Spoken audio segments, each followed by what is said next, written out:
Hoy vamos a meter la cabeza debajo del agua para conocer al personaje de este capítulo. Bueno, espérate, que está mucho frío ahora en marzo y me voy a salir de aquí para verlo un poco mejor. Vamos a hablar de sapos, los tíos más grandes y más salados que hay, y que nadie me diga que les tiene asco, porque entonces se las verá conmigo. Mi nombre es Alberto, ya lo sabéis, y esto es... Fauna Barbuda. Pues ya estamos a jueves otra vez, así que bienvenido todo el mundo a este nuevo capítulo de la Fauna Barbuda. Bueno, como todo el mundo que sigue los capítulos sabe, y muchos otros que tampoco lo siguen, pero saben un montón de anfibios, los anfibios se dividen en dos grandes grupos, el de los anuros y el de los urodelos. Urodelos vimos la semana pasada uno, que fue el tritón jaspeado, y esta semana, por ejemplo, vamos a hablar de sapos, que son anuros. Los anuros son los anfibios que no tienen cola, ¿vale? Como las ranas, como los sapos, los sapillos, bueno, hay un montón de grupos incluso dentro de este, ¿vale? Pero bueno, hoy nos vamos a quedar con uno de los más conocidos, con el que todo el mundo ha oído hablar de él, que todo el mundo conoce, pero que dejadme que os cuente unas cuantas cosas sobre su vida, sobre su biología y sobre todo unas cuantas cosas para que la gente no le tenga tanto asco a los sapos, por favor, que no dan asco, que son geniales. Bueno, lo primero, que como decía, que es dentro de todas las especies que tenemos posiblemente de sapos, es, si no la que más, al menos una de las que más extendidas están por todo el territorio. Esta se encuentra por toda la península y encima se encuentra en todo tipo de hábitats. El sapo común es un todoterreno, el tío. Además, no es una especie que esté muy ligada al agua, precisamente. Sí que va en época de reproducción, como todos los anfibios, pero el resto del tiempo lo pasa fuera, es bastante terrestre. Entonces, pues es normal que nos lo encontremos por ahí, en cualquier sitio, por ejemplo en el campo, si no hay agua alrededor, aunque tiene que estar húmedo el ambiente, pero bueno. O incluso, pues yo que sé, en el jardín de nuestra casa, o en la huerta de no sé dónde, ¿vale? Bueno, es un bicho que se la sabe buscar bastante bien. En cuanto a la alimentación de los sapos, pues creo que todo el mundo, si no ha visto alguna vez alguno en el campo, en algún reportaje por ahí, en la tele, en YouTube o yo que sé, en algún sitio, ¿no? Los sapos comen bichos. Y por eso son, de hecho, uno de los grandísimos aliados de los agricultores, por ejemplo. En las huertas se comen todos los bichos que puedan, bueno, pues afectar de alguna manera a la cosecha. Y en nuestro jardín, por ejemplo, también se comen a un montón de bichos que no son muy bienvenidos en nuestras casas. Por ejemplo, sobre todo le encantan a los sapos, les flipan las hormigas. Son unos mirmecófagos tremendos. Mirmecófago significa que se zampan a las hormigas. También les gustan los escarabajos, invertebrados de todo tipo. Bueno, luego se ponen las botas con cualquier cosa, ¿no? Pero bueno, esto en cuanto a los adultos. Claro, cuando hablamos de sapos nos referimos a los adultos. Pero, por ejemplo, ya sabéis que los anfibios tienen dos etapas de vida, digamos, bien diferenciadas. El de las larvas, el de los renacuajos que todo el mundo conocemos, y el de los adultos. Entonces, los renacuajos cuando están en el agua, ¿qué es lo que comen? Pues, por ejemplo, los renacuajos del sapo común les gusta mucho estar en el fondo. Son muy vagos y muy perezosos y no les gusta casi nada nadar. Entonces, ¿qué es lo que comen? Pues lo que hacen es raspar pues la materia orgánica que queda en el fondo, pegada a plantas, yo que sé, pegada a rocas o pegada al propio fondo. Entonces, pues el estilo de vida también define mucho el tipo de alimentación que tenga un bicho. Eso lo veis con todos los bichos que hablamos, ¿no? Bueno, otra cosa bastante peculiar, por ejemplo, de los sapos es que los adultos les gusta siempre volver a los mismos sitios en los que se reproducen año tras año. ¿Qué quiere decir esto? Pues que, como decía, como en la época de reproducción, pues se van a una zona con agua, pero luego, como se van a otro sitio, como tienen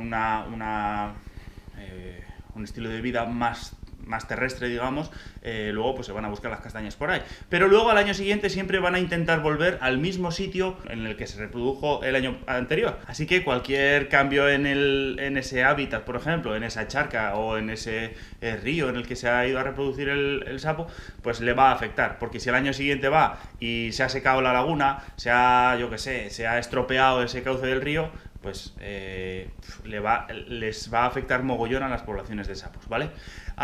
Por ejemplo, estos sapos en invierno se entierran, pasan el invierno escondido, como muchos otros animales, sobre todo, pues por ejemplo, los que más dependen así un poco de las condiciones externas, que son pues, los anfibios, aunque hay muchos otros. Por ejemplo, lo que hacen es enterrarse. directamente. Buscan a madrigueras pues, de otros bichos, por ejemplo, de algún micromamífero o de algún otro bichillo así, y se quedan ahí todo el invierno, y cuando por arriba ya no hace tanto frío como para fastidiarles, salen otra vez y ya vuelta a la charca a reproducirse. Y ya por último, la mayor amenaza de los anfibios, vuelvo a repetir, en todos los capítulos pienso dar la matraca, que es la alteración de los hábitats acuáticos. Como son bichos que dependen mucho del agua, pues el cargarnos el agua o las zonas con agua les afecta mogollón. Vale, bueno, vamos a reconocer un sapo común, que ya sé que es muy fácil, pero luego también hay otras especies de sapos. Entonces, cuando las veamos, cuando vayamos hablando de ellas, pues aprenderemos a diferenciar todas las especies que tenemos, ¿vale? Un sapo común es súper fácil. Lo primero, de tamaño es muy grande, es un trasto enorme.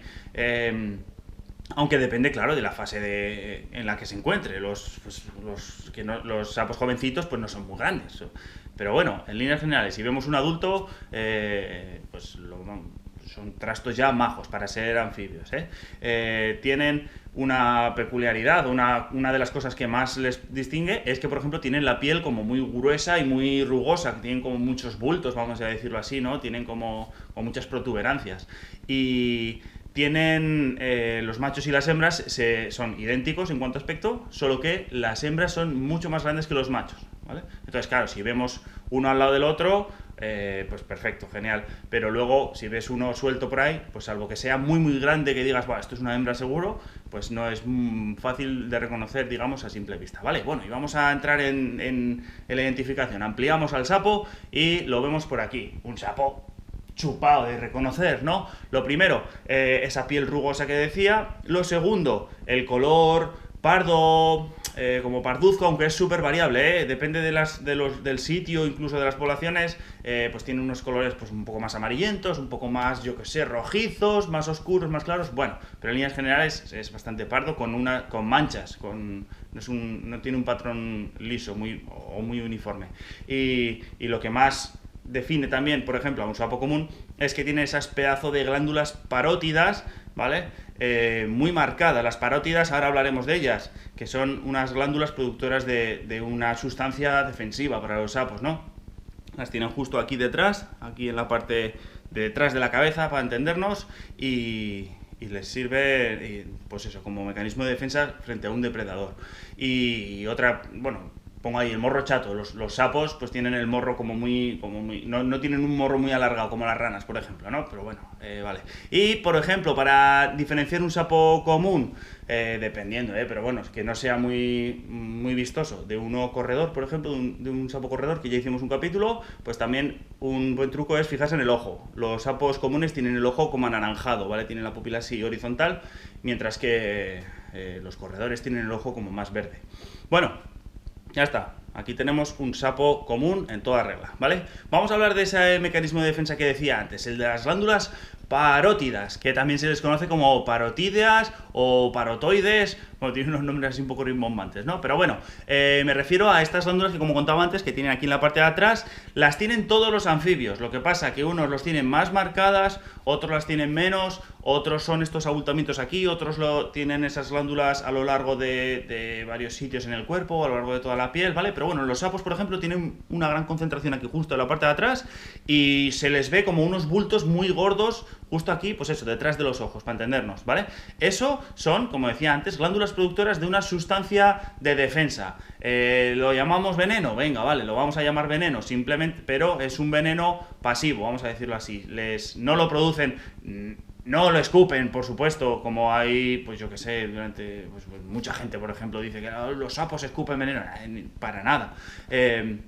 Lo que hacen es segregar una sustancia cuando se sienten amenazados, por ejemplo, ¿vale? Pero es un mecanismo bastante arriesgado, porque no lo pueden proyectar, no lo pueden lanzar de ninguna manera.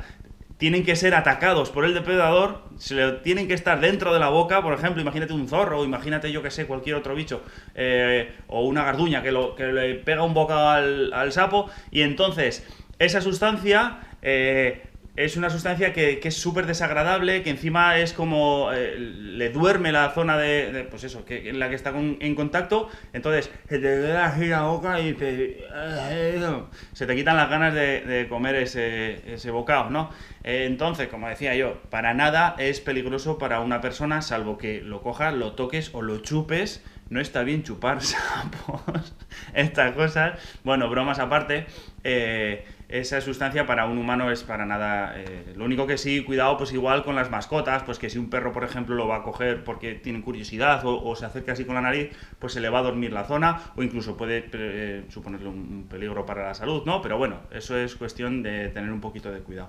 En fin, un mecanismo también pues peculiar que tienen todos los anfibios, que es el de defenderse produciendo esa sustancia. Vamos a ver el desarrollo, por ejemplo, de un sapo. Como ya he puesto varias fotos en otros capítulos de anfibios de cómo son las puestas, pues así yo creo que me ha parecido interesante el ver cómo ponen los huevos, por ejemplo, distintas especies de anfibios, para que si salís al campo y veis ahí ahora, por ejemplo, en primavera, pues una puesta de huevos, digas, ay, pues esto es de un sapo, o esto es de una rana, o esto es de una rana bermeja, o yo qué sé, ¿vale?